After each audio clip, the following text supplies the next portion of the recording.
예, 이사님 소개 말씀 감사합니다. 성기철 교수님하고는 제가 정확히 기억은 안 나. 10여 년 전에 아무튼 심장 쪽 고혈압 쪽 학회에 가서 디베이트하는 거를 한 해에 3번을 같이 한 적이 있어요. 디베이트하면서 친해졌던 제 1년 위 선배님이신데 아무튼 그러면서 저도 많이 배우고 되게 흥미로웠던 경험이 있습니다. 저한테 뭐라고 얘기를 하셨냐면 철학적인 좀 안목을 가지고서 질환에 대한 내용을 얘기를 해달라고 그래서 일부러 제목이 좀 어려워진 측면이 있는데 상전벽해는 아시는 대로 뽕나무밭이 변해서 바다가 된 거잖아요. 그러니까 엄청난 변화를 얘기하는 거고요. 지금 당뇨병의 병인 치료와 관련된 변화들을 보면 정말 상전벽해라고 얘기할 수 있고요. 벚꽃창시는 조금 어색하신 분들도 있을 텐데 옹고지시는 많이 아실 거예요. 옹고지시는 이제 논어에 나오는 거고 옛것을 참고해서 새 것을 익힌다. 네.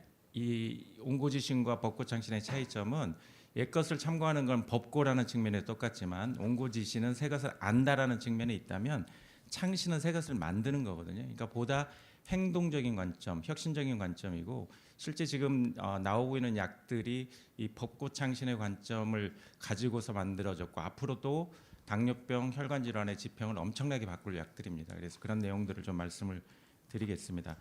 자, 최초의 의학 논문을 좀 뒤져봤어요. 강의하라고 그래서 이제 히스토리를 좀 보려고 그래서 저도 몰랐던 내용을 좀 발견한 것도 있고요. 조슬린이라는 사람은 들어보신 분들이 많을 거예요. 보스턴에 조슬린 다이비스 센터가 있거든요. 하버드의 어필리에이티드 센터고 굉장히 유명한 초창기에 생긴 당뇨병 센터인데 이거를 만든 파운더거든요. 이분이 27년도에 Annals of Clinical Medicine의 Arteriosclerosis and Diabetes라는 표현을 써서 근데 이때만 해도 대혈관보다는 작은 혈관에 초점을 맞춰서 얘기들을 했습니다. 그래서 여러분 또 학생 때 기억나시면 킴멜스텐 윌슨 바디라는 거 기억나세요? 당뇨로 인한 콩팥병증이 있을 때 패솔로지를 보면 노듈라 글로메룰라 스클레로시스 생기는 게 이것도 결국 아테리올의 변화가 생기면서 당뇨가 있을 때 콩팥병증이 생긴다라는 것을 발견해서 발표했던 게 35년이니까 이때만 해도 당뇨병이 혈관 질환을 일으키는데 대개는 작은 혈관과 관련된 얘기들이 됐고요. 그러니까 이 망막과 관련된 비전과 관련된 얘기들도 나오고 레티노퍼스와 관련된 논문들이 여러분들 다이비티스 앤 베스큘라 디지즈 펀메드에 쳐보면 나옵니다. 그러다가 좀 더 큰 혈관 쪽으로 접근을 하고 그와 관련된 임상적 발견을 한 분이 하워드 루트라는 분인데 이 부분은 아까 얘기한 조슬린과 같은 조슬린 다이비스 센터에서 초대 소장이기도 하고요. 그리고 이분이 인슐린이 처음 개발됐을 때 미국에 있는 당뇨 환자한테 1922년도에 처음 인슐린을 직접 처치한 그런 의사이기도 한데 대혈관 질환과 당뇨병도 관련이 있다라는 인사이트를 가지고 얘기를 하기 시작했습니다. 이게 48년도니까 아주 오래된 건 아니죠. 그리고 여러분 너무나 잘 아는 프랭엄 스터디 이것도 역사적으로 보면 45년도에 얄타 회담 끝나고 불과 2달밖에 되지 않았는데 우리로 지금 보면 상당히 젊은 연령인 60대 루즈벨트 대통령이 뇌출혈로 사망을 했거든요. 임기 중에 대통령이 사망했으니 난리가 나지 않았겠습니까? 왜 도대체 죽었느냐. 근데 고혈압이 있었는데 그때는 고혈압을 엄격하게 조절하는 게 오히려 안 좋을 수도 있다는 패러다임이 있을 때니까 대통령 주치의가 혈압을 아주 엄격하게 제재를 안 했다. 그리고는 결국 뇌출혈로 사망하는 문제 생기고 이것 때문에 이제 의회가 뒤집어지고 의회에서 법안이 만들어지고 그 결과로 프랭원 스터디를 통해서 실제 심혈관 질환의 커절러티와 관련 연구들을 좀 프로스펙티브하게 보자라는 것들이 등장을 했고 관련 내용들이 앞으로 계속 나오게 됐죠. 자, 그래서 지금 정리하자면 30년대 조슬린과 킴멜스텐 윌슨에 의해서는 주로 당뇨병과 동맥경화를 미세혈관 합병증 측면에서 미세혈관 측면에서 얘기를 했고 하워드 루트는 이제 대혈관 합병증과 관련된 얘기들을 하기 시작하고 프랭원 스터디에서 이제 관련된 데이터들이 고혈압뿐만 아니라 이상지질혈증, 당뇨도 결국 심혈관과 관련이 있다는 얘기들이 나오고 여러분들 아는 UKPDS 이거는 사실 처음 진단받은 당뇨 환자 50대의 당뇨 환자를 10년 동안 인터벤션 한 거거든요. 당활석 7%와 그다음에 7.9% 그랬더니 미세혈관 합병증을 한 30% 줄여주는데 당시에 MI나 모탈리티는 못 줄였고요. 나중에 팔로우업하면서 지금 44년 데이터까지 나왔습니다. 근데 나중에 레가시 이펙트, 그래서 메타볼릭 메모리라는 표현을 쓰는데 심혈관 질환과 사망률도 줄인다라는 걸 보여줘서 혈당 조절은 초창기에 열심히 잘하는 거가 이후에 당뇨의 삶에도 영향을 준다.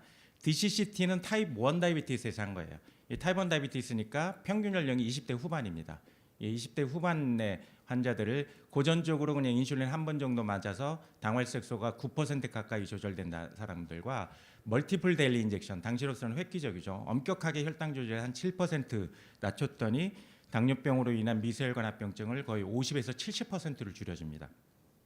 이분들이 나이가 드니까 어떻게 되겠어요? 6.5년 동안 인터벤션하고 추적하면서 한 30년 팔로업 하니까 이분들도 초창기에 혈당 조절 엄격히 했던 거가 이후에는 다 같아졌죠. 6.5년의 인터벤션이 30년 인생 후에는 심혈관 질환과 사망률도 줄이는 데이터 역시 메타볼릭 메모리가 있다는 얘기를 한 거고요.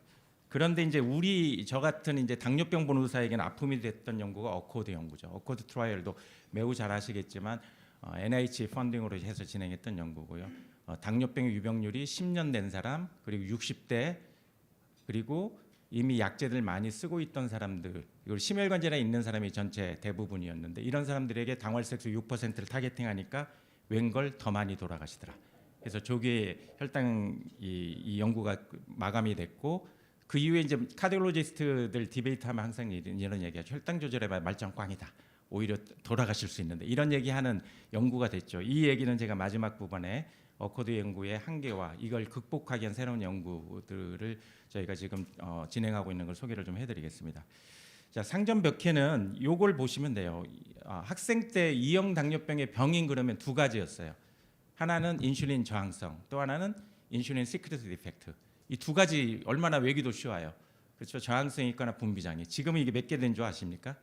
12개가 됐어요.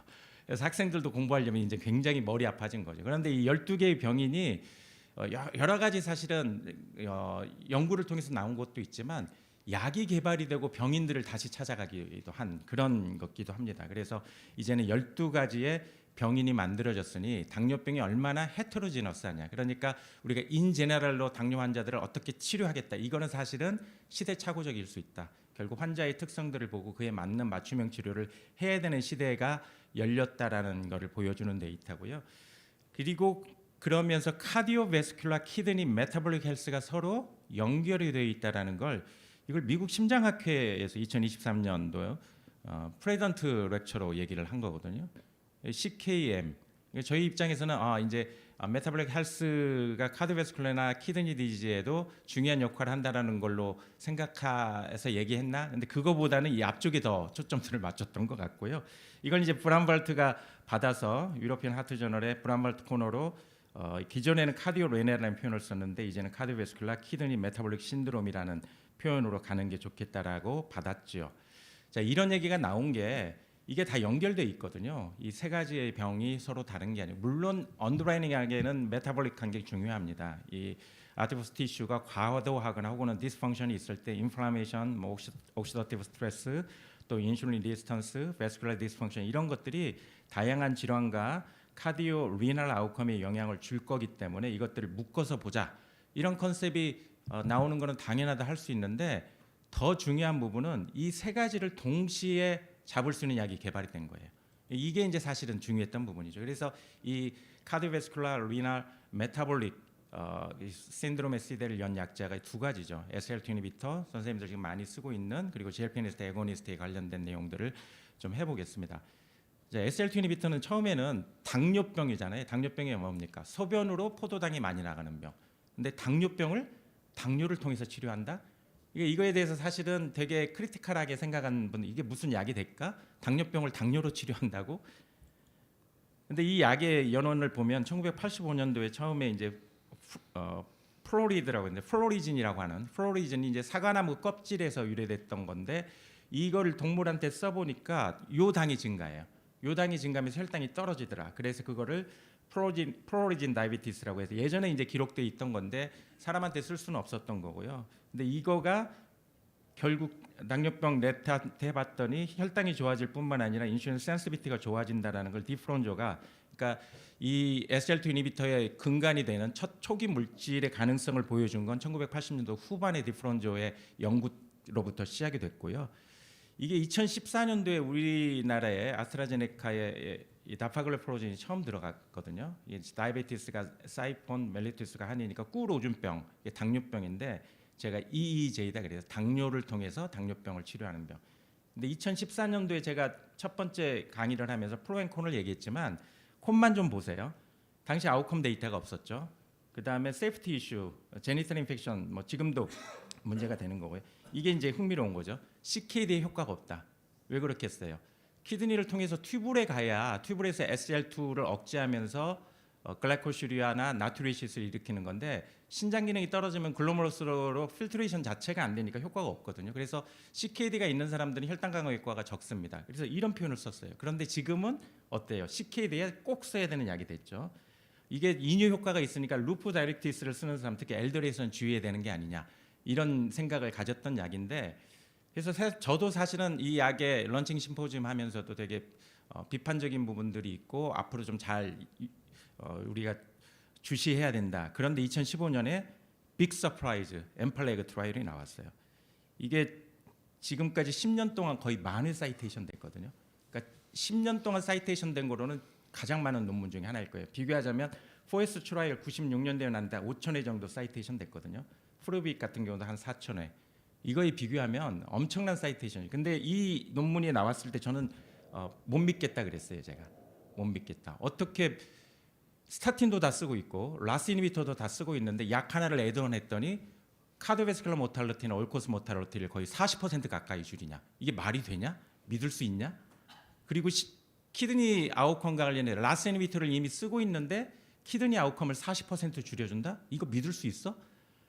그런데 이제는 믿게 될 수밖에 없는 시대가 열렸죠. 수많은 연구들을 통해서 에비던스들이 만들어져. 처음에는 그냥 뉴키즈 언더 블락이라고 생각했지만 지금 엄청난 빛가이로 변화한 거고요. 그래서 이 브라운바르트가 이런 얘기를 했거든요. 21세기의 스타틴이 될 것인가. 근데 저는 스타틴보다 어떤 의미에서는 더한 약제로 포지셔닝 할 수도 있다. 왜냐하면 아시는 대로 스타틴은 메이스 측면 세컨더리 프리벤션 효과가 있고요. 프라이머리 프리벤션에서도 모탈리티는 못 줄이지만 non-fatal MI나 non-fatal 스트로크를 줄이죠. 그런데 하프헬 하스피탈레이션을 줄이는 약은 아니잖아요. 반면에 SL2 이니비터는 올라운드 하프헬리어 세라피입니다. 그러니까 아큐트 하프헬리어뿐만 아니라 하프레프, 페프 공이 다 적용할 수 있는 약이고요. 역시 올라운드 CKD 테라피. 이런 약은 없었죠. 거기에다가 메이스는 스트로크는 좀 그렇지만 어쨌든 고전적인 메이스도 줄여주는 엄청난 약제인데 이미 스타틴도 쓰고 라스 이니비터를 쓰면서 이런 효과를 보였다라는 게 대단한 약제인 거죠. 자, 두 번째 GLP-1 애고니스트도 처음 이제 이 약의 아이디어는 이 약을 썼더니 쥐가 죽어가요. 왜 죽나 그랬더니 삐쩍 말라서 죽어. 왜? 안 먹어요. 그러니까 이거는 이런 약은 이제 무술 약이죠. 실험실 쥐를 죽여버리는 약이니까. 근데 거꾸로 생각하면 비만한 쥐한테 써서 덜 먹게 만들면 체중을 뺄 수 있겠다는 아이디어로 간 거예요. 그래서 처음 클로닝은 80년대 초반에 이루어졌고요. 87년도에 GLP-1이 인슐린 시크리션에 영향을 준다. 그래서 처음에는 엑세나타이드라고 하는 사람께 아니고 독도마뱀의 것을 추출해서 당뇨 치료제로 개발하고 이제는 비만 치료제 카드베스클라 아웃컴 트라이얼 리라그루타이드로 리더 연구가 나오고 하필려 네플디 뭐 다양한 이제 에비던스들을 만들어가고 있는데 특히 이제 가장 중요한 부분은 체중 감량 효과가 엄청난 거라는 거죠. 지금 미국의 공식적인 CDC 데이터는 안 나왔지만 지금 일부 지금 서베이한 거 보면 미국의 비만 유병률이 꺾였어요. 그러면 인류 문명사에 처음 비만이 꺾이기 시작하는 시대가 열리는 거예요. 그거의 1등 공신이 이 약제일 수 있는데 체중 빼주는 거 보십시오. 지금 우리가 쓰고 있는 위고비의 최고 용량이 한 14% 빼주는데 터제파타이드 이 터제파타이드는 맥시멈 도즈에서는 한 20%까지 빼줄 수 있고요. 케그리세마 20% 그리고 렉타투르타이드 24% 아미크레틴 이 약들을 주로 주도하고 있는 게 엘라이 릴리하고 이제 노보노디스크인데 저는 한 30% 빼는 약까지는 나올 거다. 그런데 30% 이상의 체중 감량이 필요한 게 우리 환자들 중에 얼마나 있을 것 같아요. 그래서 이거는 사실 굉장히 상징적인 거다. 우리가 가장 큰 체중 감소가 있는 약이라는 오케이. 근데 실제는 그렇지 않은 파퓰레이션이 훨씬 많거든요. 그래서 두 회사가 얼마나 체중을 빼냐 가지고 경쟁하고 있지만 이건 좀 패러다임이 좀 바뀌어야 되고요. 그래서 혁신적인 시장은 맞습니다. 대사, 심장, 신장, 수명 연장까지 좋은 에비던스를 만들고 있는데 부작용이 없는 약은 아니거든요. 노자 보미팅, 다이아리아, 용량 조정 잘 하지 않으면 문제가 될 수 있고요. 게스트릭 리텐션 돼서 마취할 때 문제된다는 게 이제 데이터들이 나오고 빌리어드 트랙이 문제가 될 수도 있고 그다음에 여러 가지 뭐 다른 이슈들이 있는데 제가 걱정하는 이슈 중에 하나가 이게 오프 레이블로 사용을 하면 관찰 연구니까 이런 게 나오는 거예요. RCT 한 것은 이 약제가 디프레이션이나 수이사이달 아이디어를 증가시킨다는 게 없어요. 그런데 그런 만한 환자들 우리가 배제시키고 RCT를 하거든요. 근데 오프 레이블이 포함되어 있는 걸 하니까 아무래도 그렇지 않겠어요? 먹는 게 낙이었던 사람이 이 주사 맞고 먹는 게 확 줄었어. 디프레션 빠질 수도 있죠. 체중이 빠져서 굉장히 만족했던 사람이 그 주사를 중단하니까 체중이 확 올라가. 디프레션 빠질 수도 있죠. 사실은 기분이 좋다가 디프레션으로 갈 때 수이사이드 아이디어가 증가하는 건데 미국 통계를 보면 1년 동안 특히 비만 목적으로 GLP-1을 쓰는 사람이 유지하는 비율이 30%밖에 안 돼요. 가격 이슈, 부작용 뭐 여러 가지 있는데 결국은 약을 쓰다가 중단하거든요. 6개월 지나면 체중 원래대로 오거든요. 그러니까 이런 부분들을 고려하지 않으면 리얼월드에서는 저는 이거 이슈가 될 수 있을 거라고 생각을 합니다. 실제로는 당뇨병, 심혈관 질환이나 다양한 시비드 리스크 팩터를 가지고 있는 비만 환자에서 효과적인데 한국에서는 어때요? 비만하지 않고 건강한 사람들이 바디 쉐입을 위해서 더 원한다는 역설. 고도비만의 상당수, BMI 35 이상이면 대부분은 취약계층들인데 정말 유용할 사람들은 지불 능력이 없어 사용을 못한다. 이런 역설들이 있죠. 자, 이런 상점100K 시대에 우리가 벚꽃장신 SL2 이니비터는 뭐 나올 만한 데이터들 다 나오긴 했는데 지금 네이플드, 메슬도 관련된 데이터들이 일부 이제 나오고 있고요. 그 다음에 효과가 좋은 이런 SL2 이니비터, 거기 GLP-1 애고니스트 그리고 피넬리논과 같은 알도스테론 안타고니스트 같은 약자들을 처음에 듀얼로 하는 게 아니면 좋으니까 트리플로 할 게 아니면 스테바이즈로 하는 게 좋으냐 처음부터 하는 컨비네이션 이런 거와 관련된 연구들을 하고 있고요. 컨피던스 연구에서 이 두 가지 같이 했더니 단백뇨를 줄였다. 그런데 이거는 단백뇨는 서로게이트 마커이기 때문에 지금 비카드로스테트라고는 베링게 인가렘에서 나온 약과 엠파글리프로진을 처음에 같이 심혈관 질환을 예방을 목적으로 2030년이 되어야 연구 결과가 나올 텐데 지금 11,000명 대상으로 하는 연구가 진행이 되고 있습니다. 그러면 이니셜 컨비네이션이 좋냐 그렇지 않느냐에 대한 에비던스를 또 만들어줄 수 있겠죠. 자, GLP-1 스테고니스트는 아까 말씀드린 어떤 놈이 더 센 거냐 이게 레드오션이거든요. 이쪽으로 가는 거 렉타트루타이드, 아미크레틴 24% 체중 감소, 엊그제 나온 거 렉타트루타이드를 오스테오 아스라이티스 있는 그래서 그것 때문에 통증 있는 사람한테 했더니 체중을 29% 가까이 빼줍니다. 8명 중에 1명은 OA로 인한 통증이 완벽하게 없어졌어요. 그러니까 뭐 그런 쪽도 당연히 슬립 암니아도 그렇고 더 이제 중요한 건 여러분들 아웃컴이니까 소울에서 오랄 세마그루타이드가 메이스를 한 14% 정도 줄였는데 서페스 15위트로 아직 페이퍼는 안 나왔지만 8% 메이스를 근데 이거는 넌 인퍼리어 뭐하고 대비했냐 툴루시티는 리와인드 트라이를 통해서 스트로크라든지 메이스를 줄였던 약이거든요. 이 약과 대비해서 인퍼리지 않다는 걸 증명해서 이거 실망스럽다 이렇게 생각할 수 있는데 근데 웬걸 올코스 모탈리티는 액티브 컴페러트 드럭 대비 16%를 줄였어요. 이건 또 이게 또 뭐지? 그리고 키드니 아웃컴도 거의 40%를 줄였어요. 페이퍼 보시면 제가 이제 이 내셔널 리더 미팅 가서 이 결과들 보고 와 이거 이제 심장내과 의사들이 엄청 쓰는 약이 되겠구나라는 생각을 또 했던 이런 케그리세마, 터제파타이드, 레타트루타이드 다 그런 연구들을 지금 아웃컴 트라이를 하고 있고요. 하프 페프의 BMI가 이거는 체중이 많이 나가는 사람들에서 효과를 본 터제파타이드, 세마그루타이드 효과가 있고요. 또 세마그루타이드가 콤팍 기능에도 좋은 1ml 썼더니 플로우 트라이에서 SL2 이니비터 정도는 아니지만 그래도 키드니 아웃컴을 좋게 한다는 에비던스가 있고 간에도 좋은 영향을 줄 거가 있어서 최근에 FDA 승인까지 세마그루타이드는 받습니다. 자, 그렇지만 저는 블루오션 쪽으로 좀 가야 된다고 생각하는 사람입니다. 이게 시대를 좀 읽어야 되고요. 특히 한국에서 신약 개발하는 그룹들에게는 제가 계속 강의하고 인풋을 주는 부분인데 이 소셜 임팩트 왜 신약 개발하냐 생명을 살리고 건강을 지켜야 되는데 이제 고령화 시대거든요. 사이코페닉 오베스티 체중 30% 뺄 필요가 없는 분들이 대부분이에요. 오히려 살이 빠지면서 근육이 빠지면 문제가 되는 분들에게 GLP-1 애고니스트의 체중 감소의 30%는 머슬이 빠지니 어떻게 머슬을 프리저브하거나 심지어는 인핸싱하는 쪽으로 고민해야 되겠죠. 편리미엄 시대라고 그러거든요. 그러니까 편리한 거가 프리미엄이 된 시대다. 그러면 어때요? 어떻게 하면 약을 위클리 맞는 주사제를 먹는 약으로 만들까? 그래서 제가 같이 논문에 참여한 어테인 투 트라이를 온라인에 지금 퍼블리케이션 최근에 됐습니다. 이건 뭐냐면 올포글리프론이라고 닐리에서 나온 약인데 넘펩타이드예요. 이게 뭐예요? 이게 케미칼이에요. 그러니까 케미칼은 어때요? 매스 프로덕션이 가능해요. 가격을 싸게 할 수 있겠죠. 패러다임 시프팅 할 수 있는 약이. 웨이로스 고용량에서 한 10% 체중 이 정도 충분하죠. A1C 1.7%. 다만 주사제 못지않은 부작용이 있어요. 그래서 논문 리뷰어들이 아니 먹는 약인데 왜 이렇게 부작용이 있냐. 그런 단점이 있지만 주사제를 먹는 약으로 만들었다라는 건 대단한 적이죠. 그래서 이제 암젠 같은 데는 매주 맞는 거를 한 달에 한 번 맞는 걸로 이런 개발들도 하고 있고 인슐린도 매일 안 맞으면 좋잖아요. 그래서 인슐린 아이코덱이라고 하는 거에 세마그로타이드를 같이 붙여서 아이코세마라고 하는 컴바인 원 트라이얼도 최근에 퍼블리케이션이 같이 됐고요. 세 번째는 결국 이런 신약들이 나올수록 빈부격차의 문제가 커지거든요. 많이 싸져서 지금 위고비가 22만 원에 37만 원.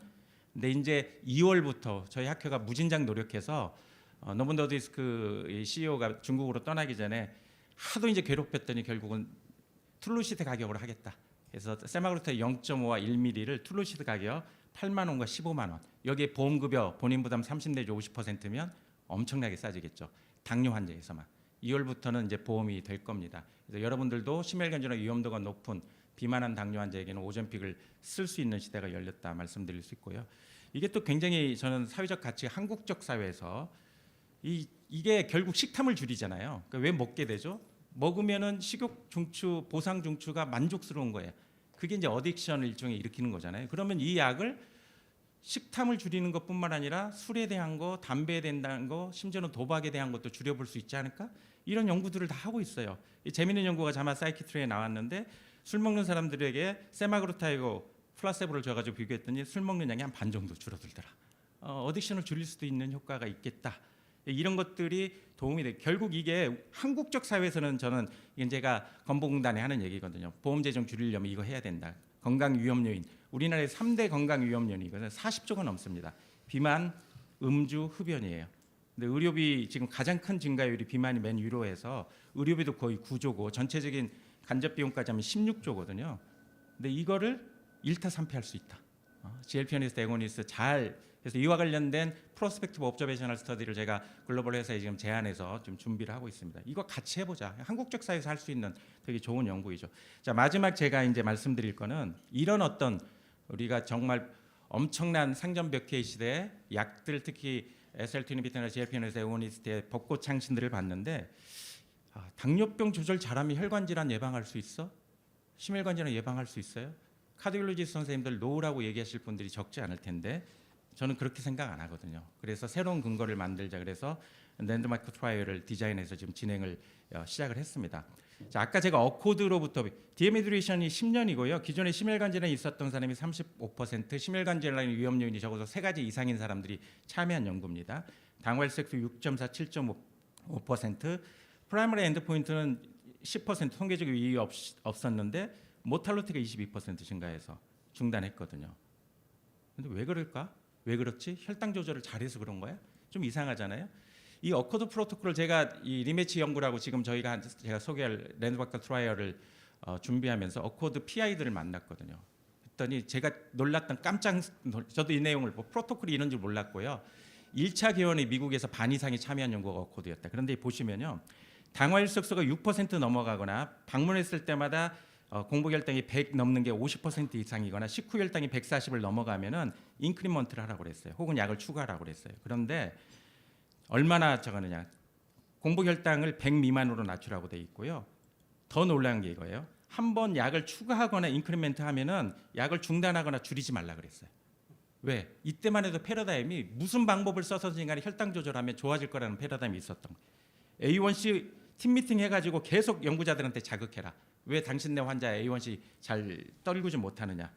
이걸 하라는 이런 프로토콜 가지고 진행했던 연구예요. 그리고 6% 타겟팅이 6.4, 7% 타겟팅이 7.5%, 중증 저혈당이라는 건 외부에서 누군가의 도움이 없으면 회복할 수 없는 중증 저혈당이 3배예요. 10%대 3%. 웨이트 게인 10kg 이상의 체중 증가한 거 인텐시브 그룹에서 무려 30%예요.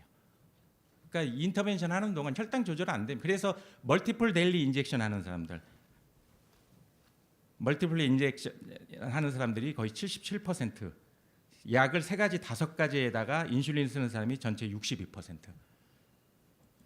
안 돌아가셨으면 이상할 것 같은, 저는 지금 보면 그렇죠. 근데 당신은 그랬다는 거고요. 이것도 하이퍼센시티브 제너레이션이긴 하지만 기존에 심혈관 질환이 있었던 사람들은 문제가 있지만 없었던 사람들에선 피벨 인터랙션을 보면 통계적으로 차이가 있습니다. 그리고 당화의 색소가 애초에 높지 않았던, 그러니까 결국 10년 동안 이미 혈당 조절이 안 돼서 베이스라인 A1C가 8% 이상이었던 거거든요. 그러니까 배드, 네가티브 네가시 이펙트가 있었던 사람을 나중에 억지로 6%까지 떨구는 게 별로 도움이 되지 않고, 애초에 조절이 비교적 잘 됐던 사람들은 효과가 있을 가능성을 보였죠. 그래서 패러다임 시프트가 필요하는데, 예전에 글루코센트릭으로만 가도 안 되고요. 카디오센트릭, 레노센트릭, CKM 어프로치, 컴프렌시브 어프로치를 해야 되고 퍼슨 센터드 어프로치를 해야 되는데, 그래서 저희가 디자인한 게 리매치 트라이얼입니다.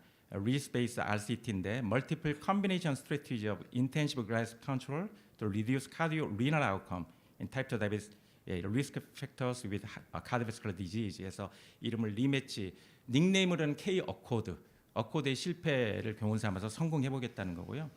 베리파이라는 연구는 메폴민 모노와 메폴민 D4 이니비터를 처음에 같이 한 거가 결국 처음부터 모노보다는 듀얼이 좋겠다는 건데, 저희는 듀얼과 트리플을 비교하고요. 어코드와 달리 포스트 알고리즘, 무조건 무식하게가 아니라 프래그마틱 디자인으로 연구자가 환자의 상태를 보면서, 그리고 어코드는 대혈관합병증만 맞지만 저희는 대혈관합병증, 하펠리어, 망막병증, 신증, 신경병증, 미세혈관합병증을 전부 다 보는 컴프렌시브. 어코드나 그레이드 연구에서 SLT 이니비터가 포함되지 않았지만 SLT 이니비터 좋은 약이잖아요. 이것들을 같이 기본으로 해서, 요즘 또 CGM이라는 좋은 툴이 있지 않습니까? 혈당 조절 잘 하더라도 본인이 고혈당과 저혈당을 CGM의 도움을 받아서 인텐시브하게 조절하면, 테크놀로지 에이드를 하는 거죠. 그리고 이런 CGM을 하면 약제의 효과뿐만 아니라 생활 습관을 바꿀 수 있도록 해요.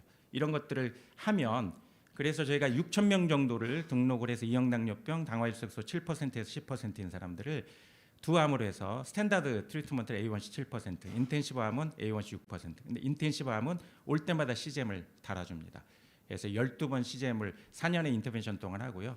스탠다드 보면 듀얼 세라피. 근데 저는 이제 메폴민 D4 이니비터, 메폴민 SL 이니비터를 비교하고 싶었어요. 왜냐하면 세컨 프리벤션에서는 당연히 SLT 이니비터 승이지만 이 코호트는 대부분 프라이머리 프리벤션이 많을 거기 때문에 프라이머리 프리벤션 코호트에서는 D4 이니비터 뭐가 더 좋을 거냐.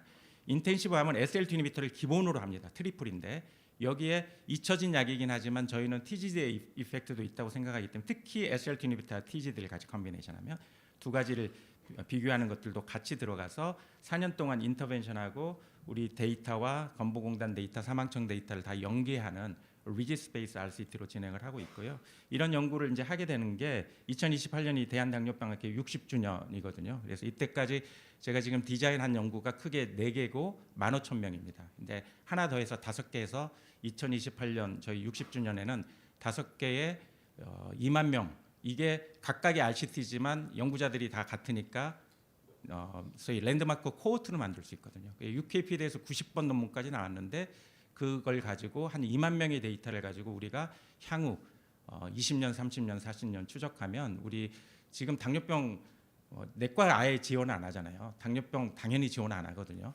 당뇨병 미래 세대의 평생 연구 먹거리는 우리가 만들어주자.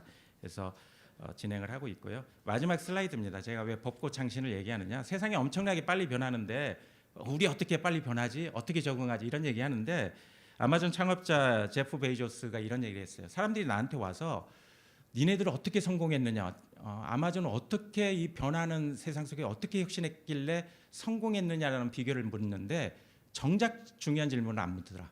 이게 뭐냐? 10년 동안 변하지 않을 어떤 가치에 여러분들이 천착하고 거기에 주목했길래 아마존이 망하지 않았느냐. 이게 더 핵심적인, 그러니까 시간이 지나도 변하지 않을 가치에 주목하게끔 하는 거. 그래서 제가 생각하는 혁신의 정의는 빠르게 변하는 생활에, 빠르게 변하는 세상에 보다 더 잘 적응하기 위해서 시간이 지나도 변하지 않을 가치에 깊게 뿌리 내리는 거. 그게 본질이죠. 그건 뭐예요? 환자의 건강과 행복이라는 핵심적인 아젠다를 우리가 잊지 않고 여러 가지 약이며 시대의 변화며 이런 것들을 거기에 잘 적응시킨다면 시간이 지나도 여기 계신 모든 분들이 당뇨 환자, 혈관 질환 환자의 건강과 행복에 기여하는 중요한 좋은 혁신가가 될 거라고 생각을 합니다. 예, 경청해 주셔서 감사합니다.